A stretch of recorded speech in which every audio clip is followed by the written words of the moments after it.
We tend to view history as a staircase, each generation stepping neatly onto the shoulders of the last, marching steadily upward toward modern enlightenment. We assume that high-tech engineering, precise mathematics, and advanced chemistry are exclusive perks of the modern era. But what if that linear story is wrong? Across the ancient world, from the workshops of Han Dynasty China to the harbors of Syracuse, engineers achieved things that still force modern scientists to pause and rethink what is possible.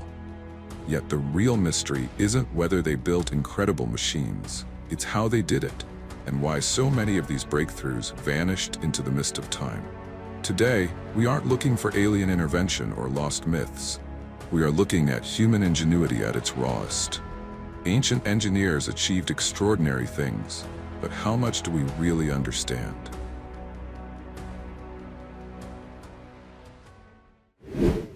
In 132 AD, during the Han Dynasty, the imperial court of China faced a terrifying and invisible enemy: earthquakes. These disasters didn't just collapse homes.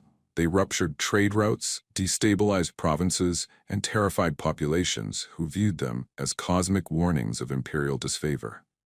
Enter Heng. He wasn't just an astronomer or a mathematician. He was a polymath who looked at the chaos of nature and believed it could be measured, tracked, and understood. History tells us that Heng built a device he called the Hufeng Didong Yi, literally translated as the earthquake weather monitoring instrument.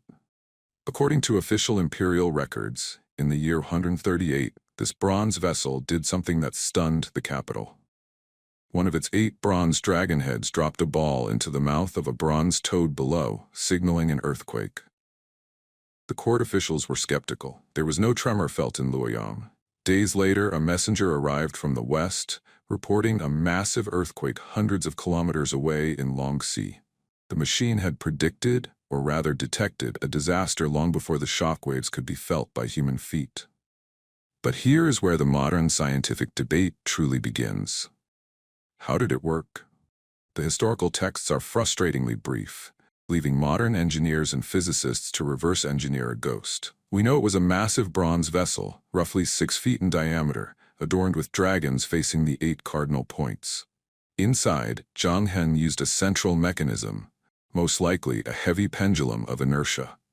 When a distant seismic wave shook the ground, the pendulum would sway, triggering a delicate internal lever system that released a ball from the dragon's mouth. For decades, skeptics dismissed the story as ancient hyperbole, a mythical legend invented by chroniclers. But in the 20th century, scientists decided to put it to the test. Researchers in China and Japan built working replicas based on textual clues, and to their astonishment, the pendulum design actually worked. A heavy inertial mass inside a container can detect primary seismic waves, P waves, which travel faster than the destructive surface waves. Heng wasn't performing magic, he was applying rudimentary physics centuries ahead of his time. Yet, deep controversies remain. Was the internal mechanism a simple suspended pendulum or an inverted pendulum system? Could it truly pinpoint the direction of the earthquake, or did it only register that somewhere a shock wave had occurred? Modern seismologists still debate the exact sensitivity and directional accuracy of the original device because no original artifact has survived. We are left relying on ancient texts and modern reconstructions. Heng's Seismoscope challenges our assumptions about technological linear progression. It reminds us that long before the invention of the modern seismograph in the late 19th century, an ancient Chinese scholar looked at the trembling earth and built a mechanical bridge to the future. We know that he built it.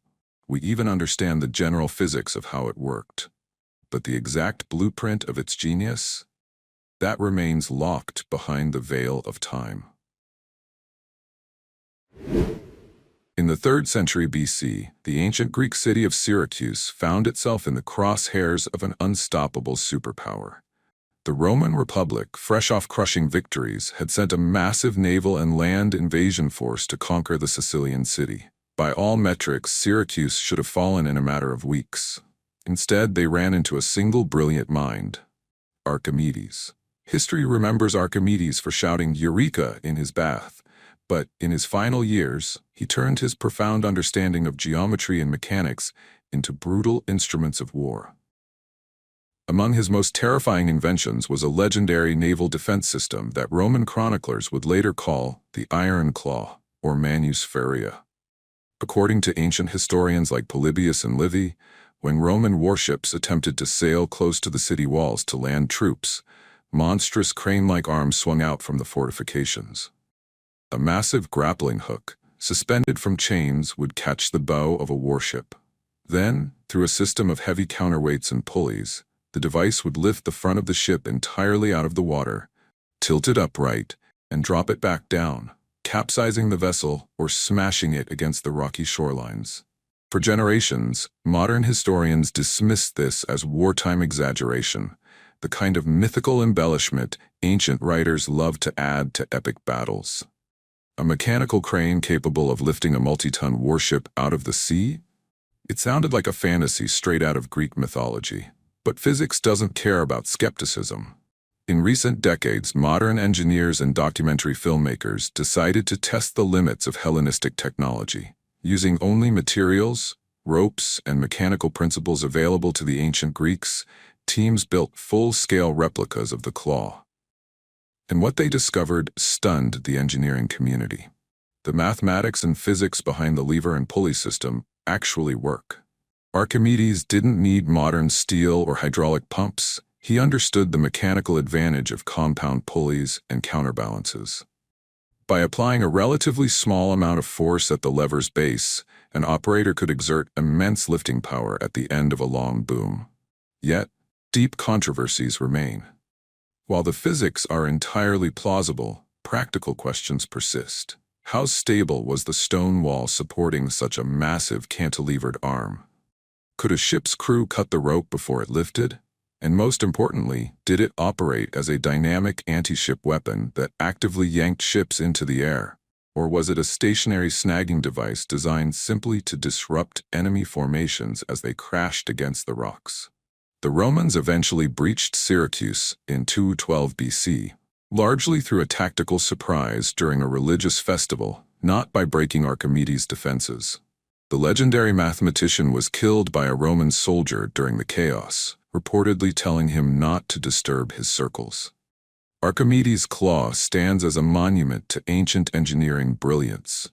It reminds us that the ancient world didn't need modern automation to achieve devastating mechanical feats. They only needed a genius who could bend the laws of physics to his will. We know the principles. We've tested the mechanics. But whether this iron monster truly operated on the scale the ancients claimed, that remains one of history's most electrifying unsolved mysteries. Imagine driving a vehicle through a dense, blinding fog or a dark, trackless desert. You turn left, you turn right, you spin in circles. Yet a small wooden figure standing atop the vehicle unfailingly points its outstretched arm directly toward the south. No magnets, no lodestones, no electronic guidance. This is not a prop from a fantasy film. It is one of ancient China's most mesmerizing mechanical enigmas, the South-Pointing Chariot. Long before the widespread adoption of the magnetic compass for navigation, ancient Chinese chroniclers recorded the existence of a legendary wheeled vehicle. Texts dating back over 2 millennia describe a mechanical marvel designed to maintain a fixed directional heading, regardless of how many times the cart twisted, turned, or changed course. To the imperial courts, it was a symbol of cosmic harmony and imperial virtue, proof that an emperor could navigate chaos with absolute constancy. But to modern mechanical engineers, it is something even more astonishing, a profound masterpiece of pre-industrial kinematics.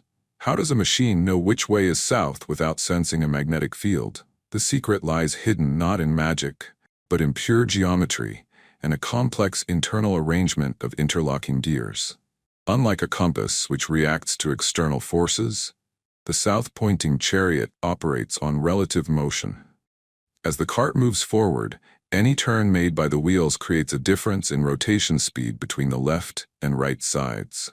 Through a clever system of differential gears, the exact same mathematical and mechanical principle that allows modern automobiles to turn corners smoothly, the gears offset the rotation, ensuring that the pointer mechanism rotates in exact opposition to the turn of the chassis, keeping the arm locked onto a single fixed point on the horizon.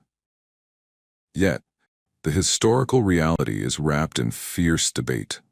Did the ancients truly possess the metallurgical and machining precision required to build a working differential gear system during the Han Dynasty or earlier? Because no original, intact chariot has survived the millennia, historians must rely on fragmentary texts, illustrations from later dynasties, and modern reconstructions. When 20th-century engineers and historians, such as the brilliant Joseph Needham, attempted to rebuild the chariot, they found a catch-22. If the internal wooden gears had even a fraction of a millimeter of slippage or friction, cumulative error would cause the pointer to drift off course within just a few sharp turns. This has sparked a lively controversy. Was the legendary vehicle an operational master tool of navigation, or was it an idealized court novelty? Brilliant in concept, but notoriously difficult to keep calibrated in the field. The South-Pointing Chariot forces us to look past our modern arrogance. It reminds us that mechanical mastery didn't begin with the Industrial Revolution. Long before automated computation or metal gears, ancient artisans manipulated the laws of motion and leverage in ways that still leave modern engineers scratching their heads. We can draw the blueprints, we can build the replicas, but the true mastery of its ancient creators? That remains a puzzle turning smoothly in the gears of history. Picture Alexandria, Egypt, in the 1st century AD, a bustling, cosmopolitan metropolis of science, philosophy, and intense mechanical curiosity. In the heart of this ancient hub lived Hero, an engineer and mathematician who played with forces that would, centuries later, completely transform human civilization. Among his most fascinating creations was a device known as the Aeolipile. At its core, the Aeolipile was deceptively simple. It consisted of a sealed metal sphere mounted on top of a water-filled cauldron heated by fire. As the water boiled, steam rose through supporting tubes into the hollow sphere, escaping outward through 2 L-shaped nozzles on opposite sides. The result? The escaping jets of steam acted like miniature rocket thrusters, causing the sphere to spin rapidly on its axis.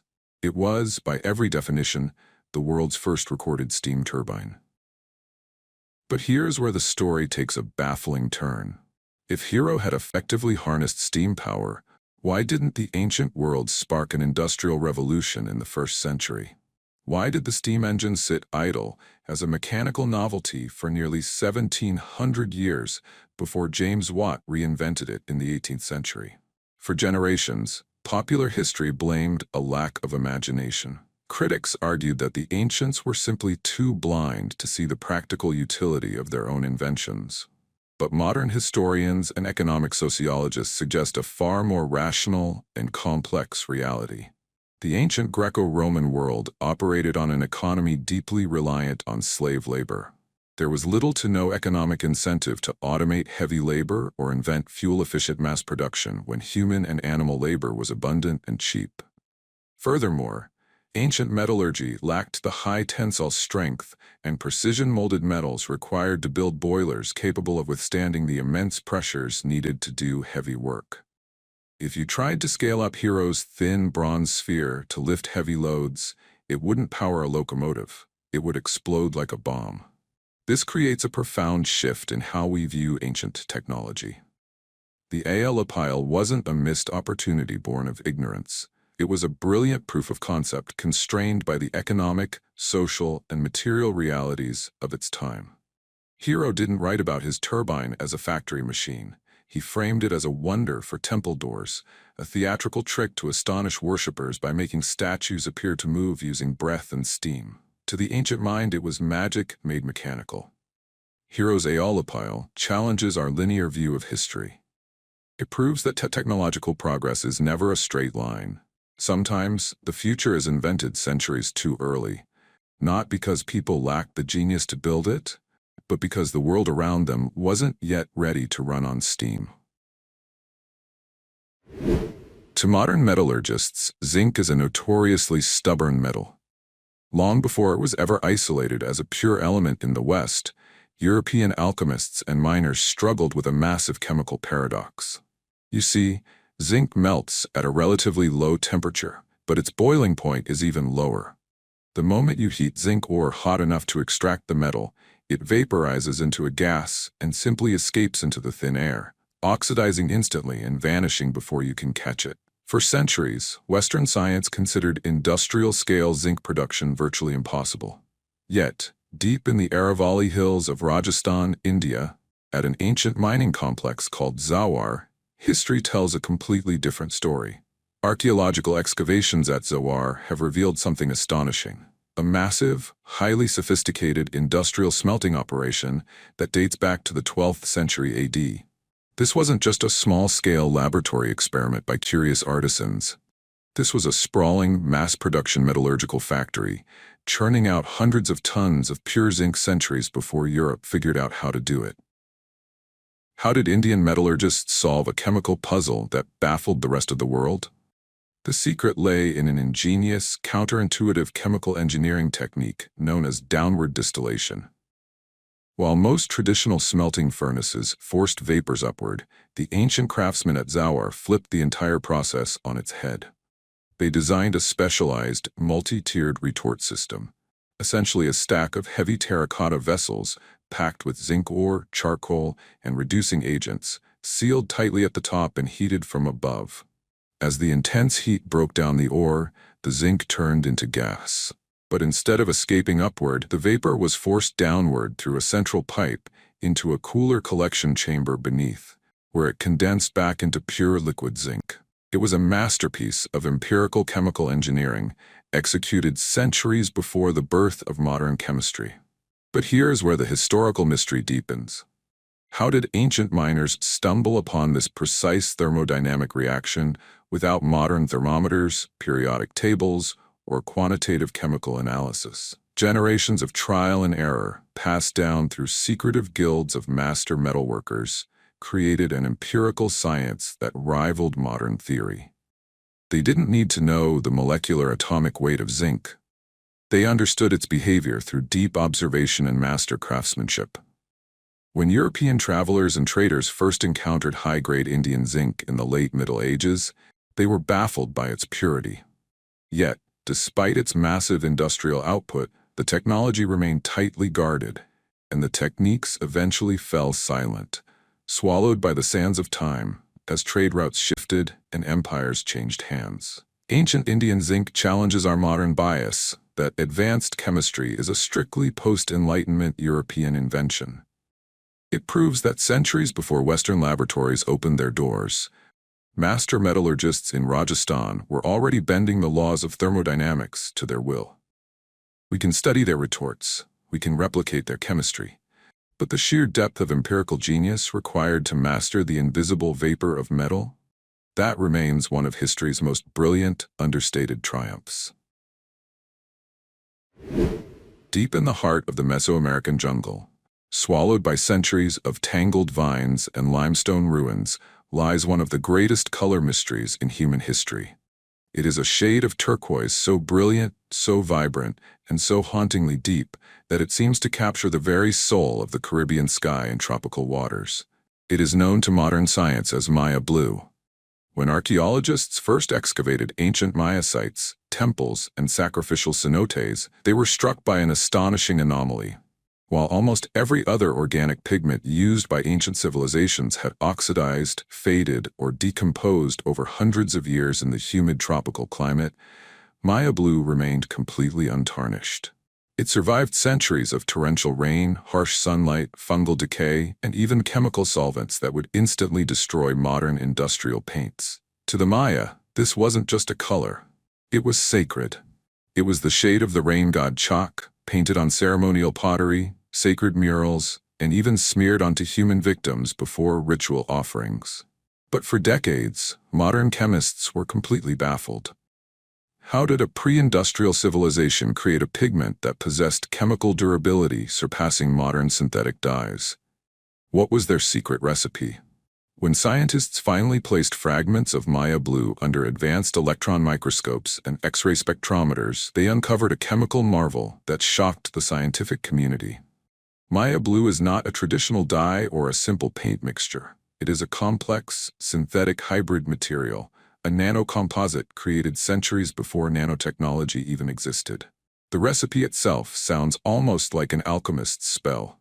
The ancient Maya combined an organic plant extract, indigo dye, harvested from the leaves of the wild indigofera plant, with a very specific, rare type of non-swelling clay known as palygorskite. But simply mixing them together wasn't enough. The true genius lay in the thermal process. They baked the mixture over a low heat, often infused with copal resin incense, initiating a solid-state chemical reaction. The organic indigo molecules slipped directly inside the microscopic tunnels and channels of the clay's crystal structure, forming an unbreakable chemical bond. The clay acted as an impenetrable molecular cage, shielding the fragile blue dye from ultraviolet radiation and corrosive acids. Yet deep historical mysteries remain. How did the Maya discover this precise, high-tech chemical binding process without advanced laboratories or thermometers? Did they stumble upon it purely by accident during religious incense-burning ceremonies in limestone caves, or was it the result of generations of meticulous empirical experimentation? Maya Blue challenges our assumptions about ancient science. It reminds us that chemistry didn't begin in Western Europe during the Enlightenment. Deep in the Central American rainforest, master artisans unlocked the secrets of molecular bonding and nano-composite materials, painting their world with a color designed to last an eternity. We can analyze the crystal lattice, we can replicate the formula in our labs, but the empirical intuition that birthed an immortal color? That remains a masterpiece written by the ancient Maya, still glowing brilliantly across the centuries. Picture Rome in the 1st century AD, a world of marble, bronze, and shattered glass. Glassblowing had recently revolutionized the empire, turning fragile luxury items into everyday household goods. But glass, by its very molecular nature, has always shared one predictable, frustrating trait. Drop it, and it shatters into 1,000 sharp pieces. Yet according to ancient Roman chroniclers, one anonymous master craftsman managed to break the laws of physics itself. The story was recorded by historians like Petronius and Pliny the Elder. A glassmaker seeking the ultimate patronage brought a drinking bowl before the Emperor Tiberius. The emperor, testing its strength, snatched the vessel and hurled it violently against the marble floor. By all logic, the bowl should have exploded into shards. Instead, it merely dented like a piece of thick bronze or beaten copper. With calm composure, the artisan pulled a small hammer from his tunic, gently tapped the dent back outward, and restored the vessel to its original flawless shape. Expecting gasps of awe and a mountain of gold, the craftsman stood in triumph. But Tiberius reacted with a chilling brand of imperial terror.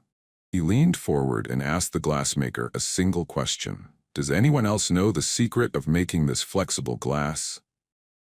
When the artisan swore he was the sole keeper of the formula, Tiberius ordered him immediately executed on the spot. Why? Because the emperor instantly realized a terrifying economic truth. If glass could bend and refuse to break, it would instantly devalue gold, silver, and bronze, turning the empire's precious metal reserves into worthless scrap. The secret died that day, buried alongside its creator. For 2,000 years, modern historians dismissed Vitrum Flexile as a classic Roman myth, a campfire tale or an exaggerated urban legend cooked up by dramatic writers. Glass is a rigid, amorphous solid held together by a brittle silicate network. Bending it without heat is chemically impossible. Or is it? In recent years, materials scientists have begun to look at the legend through a different lens. With the invention of ultra-thin, chemically strengthened alkali aluminosilicate glass, the exact kind used on modern smartphone screens, we know that glass can possess a startling degree of flexibility and elasticity when manipulated down to microscopic thicknesses or treated with specific ionic exchanges. This raises a fascinating, controversial question. Did the Roman artisan actually discover a lost chemical formula, perhaps involving organic polymers, borosilicates, or specific mineral infusions? Or was the entire account a political fable designed to comment on imperial greed? We can bend glass today in our high-tech laboratories. We can engineer materials that defy traditional brittleness. But whether an ancient Roman workshop truly unlocked the formula for flexible glass millennia ahead of its time remains one of history's most tantalizing secrets. a brilliant, shattered promise frozen forever in the amber of imperial myth.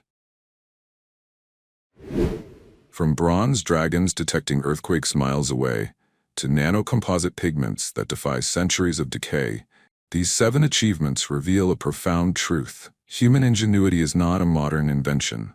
Throughout history, brilliant minds have looked at the physical world, observed its laws, and built wonders that still force us to question our assumptions.